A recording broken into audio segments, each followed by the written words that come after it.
So yes, he has Chaos Chosen here. He has Chaos Chosen, which are incredibly expensive for their price. They're really good, just in small numbers. You need to have only a few of them. You can't just continuously pump out Chosen to help you win. Same thing with the Chaos Warriors. In order to deal with this army that they were confronting us with, I knew that he was going for anti-infantry, so I tried to get a few shots in with the Ungor. That was my main plan. I actually think I might have to reduce the graphics a bit, because just this game's kind of poorly optimized. But he had his Vargeist here, or Vargeist elites, essentially. And yeah, I fired a little bit at his Chaos spawn, hoping to take out a few. But he responded to this tactic, which he should have, by just instantly charging me. Which I actually managed to kill. Or no, I just lessened the health. I actually didn't kill it. But with this, I pulled back the Ungor Horde during the fight. Horrible actually got knocked back. I didn't notice that.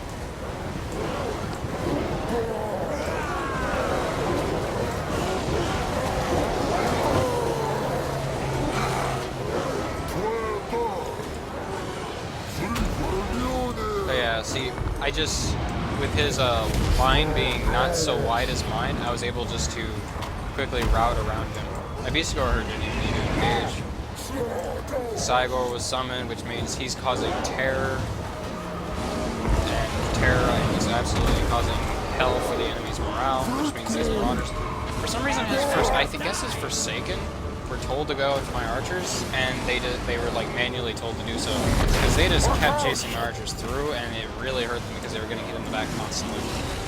As you can see, these Centaurs here came in from behind, and these units now are taking morale damage from being attacked attacked in the rear. Or no, that's my allies, I think. Yeah, he's my allies' graveyard. But here are his units, which attack right by enemy unit. He should be getting attacked in the rear, but I think he's getting attacked in the rear by... Yeah, I'm kind of confused, but they are... I'm kind of confused why they're not saying attack in the rear, but they are, regardless. Because if they're being attacked from here, they're being attacked from here, attacked from here. That should be good. But yeah, they were expecting just a mass infantry army. What they got was mass cryptors. I don't know quite what I would have done to counter this amount of cryptors. In a way, this is sort of cheese, but this is also my ally kind of adjusting that the Chaos was going to take a lot of anti-armor, expecting a lot of graveyard. They were going to take anti-armor and anti-infantry. They took a lot of anti-infantry, not much anti-armor, or no anti-armor actually, to speak of. They took no anti-armor, no anti-large, and just were going to slaughter a bunch of infantry, which they thought. God, that is the most annoying noise in the world. That is coming from these guys right here, actually. That is a really fucking annoying loud noise. Game developers, get to work on that. But right now, look at his... I didn't even notice this. Look at it. Right now he has his Chaos Warriors just standing idly by, not engaging. Not doing anything. Seems like I do need to reduce the graphics. Not because of my computer, just because of how poorly optimized the game is. I've always spoken this game's poor optimization, just like Attila. You'll find you'll need to reduce your graphics regardless, because of just how the game is shit, essentially. But let me reduce these real quick. Advanced. Oh fuck, let's not fucking do shit too fantastically.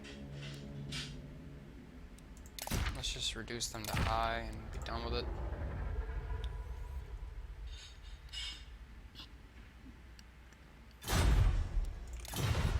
There. Did we get some frames back?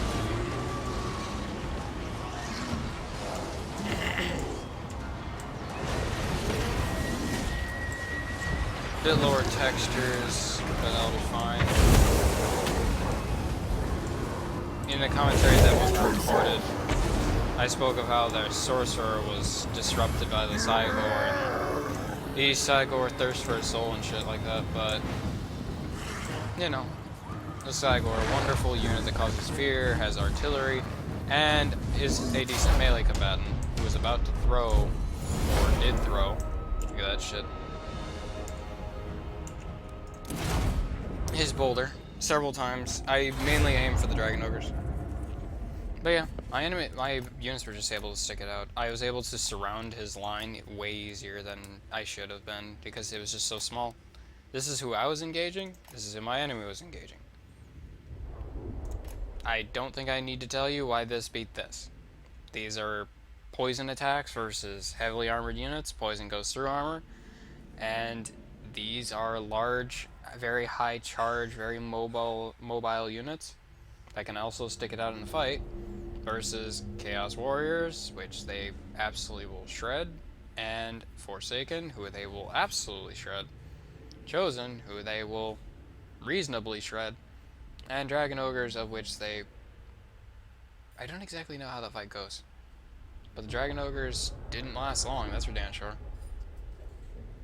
The Vargeist, I imagine, got a flank. The Blood Knights, I didn't see him use them quite properly, and the Claws of Nagash, I believe they casted a bunch of spells and probably attacked from before.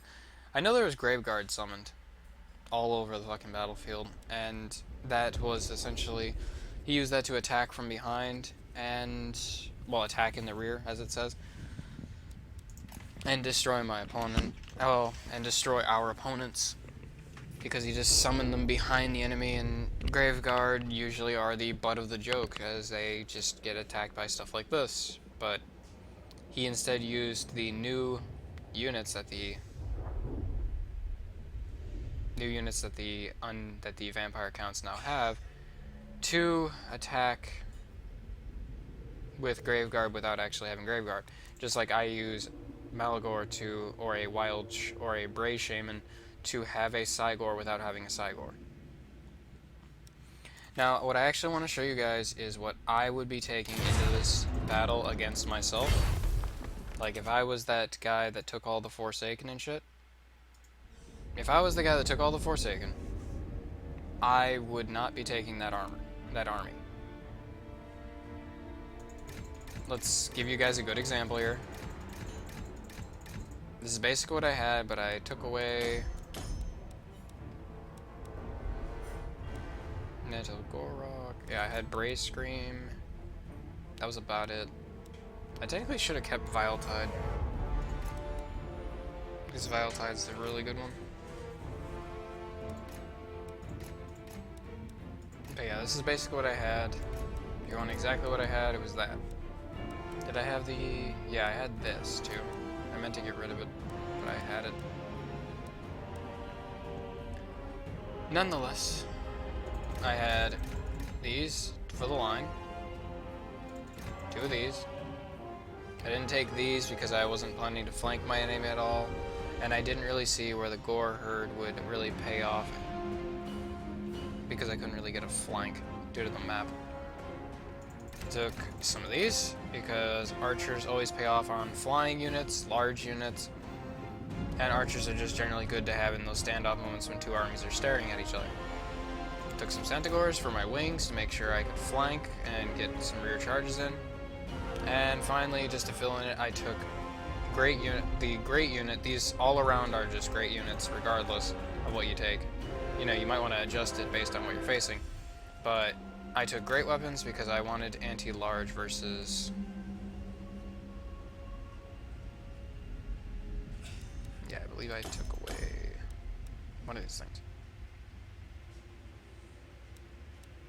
No, I had Devolve, I know I had some in Cygor.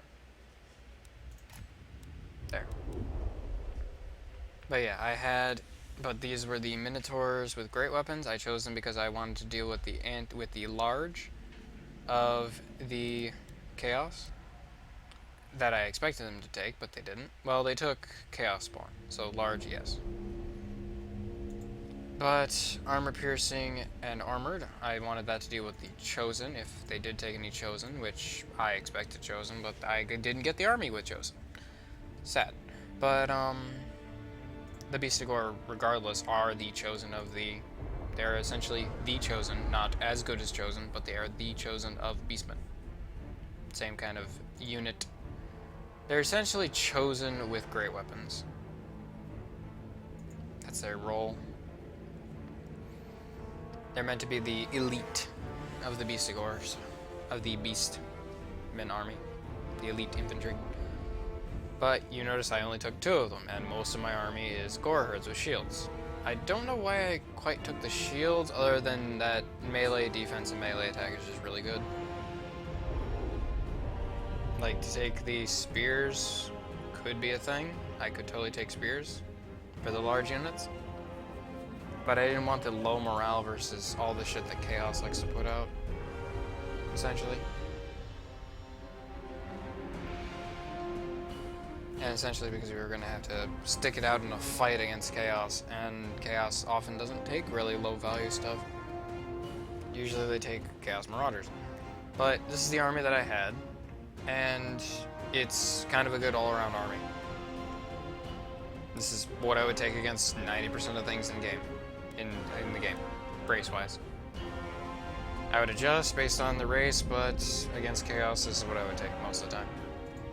Now, this is actually the force that I'm glad it saved it, because this is the force that I would take against the Chaos, against myself. I would use Kolak Sun Eater just because he's a big target. He does a bunch of damage, causes terror and fear, and see, it doesn't say, but right there it says causes fear and causes terror.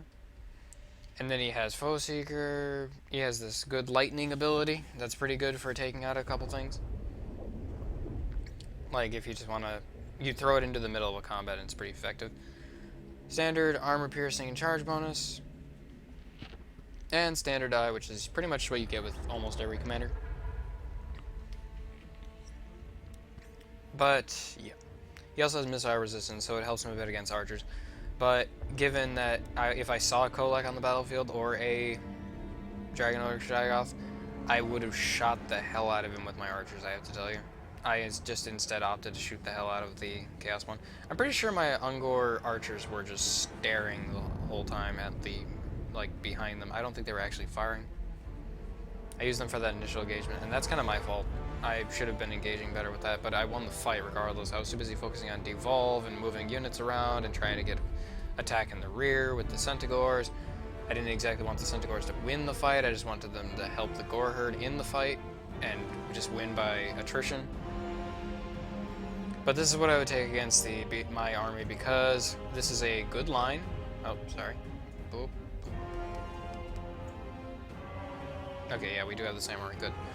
Okay, so this is a good line. I don't know about what rank ups I would put, but here are the Chaos Marauders, Chaos Warriors. They are standard, really solid units, armored and shielded, good melee defense, good melee attack. Their leadership is solid, their armor is solid. They're armored, so they can be victim to anti-armor stuff, but anti-armor stuff tends to be expensive, unless you're talking about something like Chaos Marauders with great weapons. Chaos Warriors with halberds, once again, good armor, and now and this gives you options. Sorry, this gives you options. I'm a bit sick, so. Armor piercing, anti-large, charge defense against large foes. They have good weapon damage, and good armor, good leadership, melee attack, melee defenses, but they have good leadership. And they're gonna stand the line, and these are basically what you'll put on the wings, and you'll try to respond to the enemy's large units, maybe armor piercing, but I wouldn't recommend armor piercing. Like if you that's where the chosen with great weapons come in. And why do I choose chosen with great weapons as opposed to Chaos Warriors with great weapons? Because the value, in my opinion, the value that you get from having chosen with great weapons as opposed to Chaos Warrior, like I could have 1 unit of Chaos Warriors with great weapons, or I could have 1 unit of chosen with great weapons. I'd rather have the chosen because they're just an overall better unit. And Chosen with great weapons tend to stick it out and survive and kill a lot of units, as opposed to Chaos Warriors with great weapons, because they're a lot weaker, as you can see clearly displayed by the graph there. They now have handy dandy tooltips. Meanwhile, and also I keeping that in mind, I wanted to get I usually want 2 units of cavalry, that way I can actually deal with the enemy's cavalry. And I'm not a big fan of chariots, to be honest. I honestly never use chariots, and I'm not a big fan of using them at all. I don't quite get what their role is. I think I looked it up at one point, and I never really have used them since. I could have taken Chaos Knights with lances, but I'm not one to... Like, I pretend to use all cavalry as shock cavalry, regardless of whether they are. Either you charge them in and stick it out in the fight. If they can't win the fight, you pull them out and charge them back in, essentially. That's how I deal with cavalry. Get those rear charges in. If they can win the fight, win the fight. If you can get another rear charge in and not, like, hurt your unit too much, friggin' pull it back and charge it back in, and you'll get way more damage. It's how it is. And finally, Chaos Trolls. The same use as the Crypt Horrors.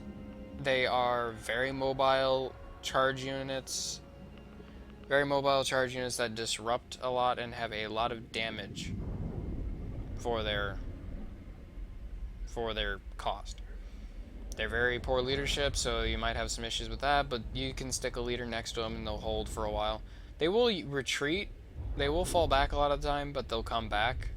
They'll also come back a lot of the time, as long as they're not chased off by a unit, which can happen. But they have regeneration, so their health will be regenerating, and they will come back into the fight fresh, or mostly fresh, freshy fresh. But they do have the weakness versus flaming attacks, but that hardly ever comes into play, really. Meanwhile, armor piercing, that's another armor piercing option. But this is what I aim for most of my armies, honestly. You aim to have a lot of options of what you can fight. You don't want to sit there and say, oh, he has large units. Well, I don't have anything versus large, and all I took was Chosen and Chaos Warriors, so I guess I'm fucked. Maybe the Chosen can, like, just deal with the large unit. Oh wait, he has an army with it, so... Like, yes, in theory you can surround a large unit and kill it with your units, but you have to take into account that your enemy is going to be taking an army as well. He's not going to just take Kolek. He's going to be taking an army to support it and surround it. If you're expecting him to take nothing but large units, I honestly would take so many large, because you're just going to lose that fight outright. But if you're planning on him taking one large unit, you're planning on your enemy being absolutely mentally retarded. You're not planning on your enemy being bad, and that is something you never, ever do. Don't plan on your enemy being bad. Plan on being better than your enemy. And what that strictly means is don't plan on your enemy making mistakes. Plan on your enemy playing perfectly. If he makes a mistake during the battle, exploit it. But don't expect him to make mistakes in the army creating part of the game. Expect that, like, you're facing the best person in the world. I can tell you from experience, sometimes you will face the best person in the world, because not a lot of people play this game, and guess what? The best people stick around. Best people in the game stick around for a while. A lot longer than just people who are kind of scrubby. Meanwhile, I didn't choose Chosen with halberds, because for their cost, I really don't need them. I need these Chosen with great weapons to stick it out against every kind of anti-armor they have, and I didn't expect them to take a lot of anti-armor. Or at least if I wouldn't if I was facing Beastmen, because a lot of these aren't armored at all. A lot of Beastmen units aren't armored, except for the Beast Squad, which are strictly going to try to focus the Chosen. Anyways, that's the army that I would kind of take against it. Hope you enjoyed the video, and this has been Reaper36 signing off. Sorry that I had to break this into 2 parts, but recording software. What are you gonna do?